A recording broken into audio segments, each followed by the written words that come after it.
Welcome back to another DJI Neo Drone video. Today we're back in the Norfolk Broads and a little bit of history for you. This is St Benet's Abbey that I'm going to be showing you in a moment. Now this is a beautiful part of the Norfolk Broads. There's a nice little mooring area. You can moor up and you can just spend a little bit of time walking around the ruins there. There's the Cross of Peace over there. There's the ruins of the actual Abbey itself. But what I filmed was the Gatehouse, which is right near the front of the Abbey, and there's an actual windmill, brick windmill built within that gatehouse as well. So as you can see now, this footage is basically at the front of the gatehouse itself, and it's showing you the windmill as well. So I basically just bring the actual drone up so you can see all of the actual architecture and the history of it, and you can see how it's intertwined with that windmill. And yeah, it was just something a bit different, having sort of things that are built in completely different centuries molded together just like that. I just thought it was an interesting thing. Obviously the ruins themselves, you don't really see much of those. You will see them a little bit later on in this video. You only see sort of the foundation sort of area of them, which I fly the drone over to. So yeah, so I'm going to show you this little video now. This shows you a nice little bit of the gatehouse and the windmill. I kind of rise up and I go around it a little bit. I'll show you down below as well, and then I'll be back in a second.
So that was just the gatehouse at St Benet's Abbey and also the windmill that's built within it.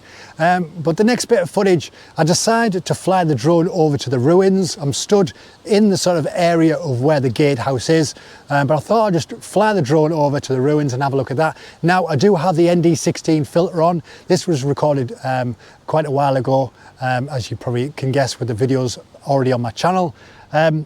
So I have understood that when the ND16 filters are on, if there's any sort of turbulence with the actual drone itself, it adds distortion, imperfections, and it's down to the EIS, the stabilization, electric stabilization of the Neo, trying to deal with it, and it doesn't deal with it very well at 30 frames per second. Apparently it's better at 60 frames. So obviously anything sort of going forward from today onwards, I'm trying not to use the actual filters. But yeah, so I fly the drone, as you can see now. I fly it over and there's people walking there. I kind of start off, as you can see, having the gimbal looking at the ground, because I wanted to have a nice shot of the ground going along and then slowly bring the gimbal up to reveal, obviously you can see a couple of walkers, and then you can see the actual foundations and ruins of the Abbey itself. But yeah, so have a look at that and I'll be back in a second.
So as you saw there, that was just flying over and trying to do a little bit of a point of interest shot around the actual ruins themselves. Someone took a picture of my drone while I was doing that, but I was keeping away from those two people. It was at a height and there was only two people there, so I was trying to keep away from where they were just to do a nice point of interest shot. The shot that you're going to see now, this is where you can see that EIS, the stabilization, trying to deal with everything and trying to deal with the filter and not doing a very good job. So as I'm flying from the ruins of the Abbey towards the Gatehouse and towards where the boating and the mooring area is, you'll see at the start here now, you'll start to see the distortion, the pixelation of the ground area, as there is a bit of wind resistance and turbulence. But I just thought it was a nice little shot up to a point. I think it's when it gets to the Gatehouse and the windmill area, I think the wind dies down and it flows a lot better towards where the boating is. And I just thought I would continue the actual journey of the drone, going past the actual Gatehouse, going over to where the people are, but it was away from the people. So you could see the people, you could see the boats, you could see the waterway, and it just looked like a beautiful shot. So I just kept that going for a certain amount of time and then stopped recording and brought the drone back to where I was. But yeah, I just wanted to kind of show you a bit more of that, just to show that obviously the bits you see in the Norfolk Broads videos, they're truncated down, so you don't see the distortion, you don't see the bits where it's wobbling all over the place, you just get to see the bits where I think they're the best footage for the drone. So yeah, so hope you've enjoyed that video. If you have, hit that like button. Let us know in the comments if you've been to St Benet's Abbey and seen the Gatehouse, the windmill and all the ruins and the Cross of Peace. If you've been on the Norfolk Broads yourself and what you thought of that. If you haven't seen my videos, go and check those out. They are on my channel, and yeah, they're in their own little playlist, so go and check that out. It's a beautiful thing and I highly recommend going there. Anyway, thank you so much for watching. Take care and I will see you next time. Bye bye.